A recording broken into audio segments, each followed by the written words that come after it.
আজকে একটি মজাদার ডায়েট ফ্রেন্ডলি রেসিপি নিয়ে উপস্থিত হয়ে গেছে। আজকে দেখাবো ভেজিটেবল মাফিন। ছোট থেকে বড় সকলেই এই খাবারটি এনজয় করতে পারবে। অনেক বাচ্চারা সবজি খেতে পছন্দ করে না। তাদেরকেও তৈরি করে দিলে আশা করি তারাও এই খাবারটি গ্রহণ করতে স্বাচ্ছন্দ্য দেখাবেন। এখানে আমি বিভিন্ন ধরনের সবজি নিয়েছি। অবশ্যই সবজিগুলো ছোট টুকরো করে কেটে নিতে হবে। না হলে কিন্তু সেদ্ধ হবে না। এরপর এর মধ্যে লবণ দিয়ে খুব ভালো করে নেড়েচেড়ে নিচ্ছি। তারপর এর মধ্যে দিয়ে দিচ্ছি একটি ডিম।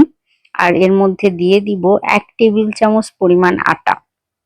৬ টা ভেজিটেবল মাফিন, ১ টা ডিম আর ১ টেবিল চামচ আটা দিয়ে তৈরি করেছি। খুবই কম ক্যালোরি সমৃদ্ধ একটি খাবার, যেখানে carbohydrate, protein, fat, vitamin, minerals, ওয়াটারের একটি গুড কম্বিনেশন থাকছে। একটি নতুন ভ্যারিয়েশন। যারা আসলে ডায়েট করতে চান তারা কিন্তু এরকম খাবার তৈরি করে ডায়েটে খেতে পারেন। এতে করে দেখা যাবে ডায়েটটা অনেক বেশি এনজয়েবল হয়ে যাবে।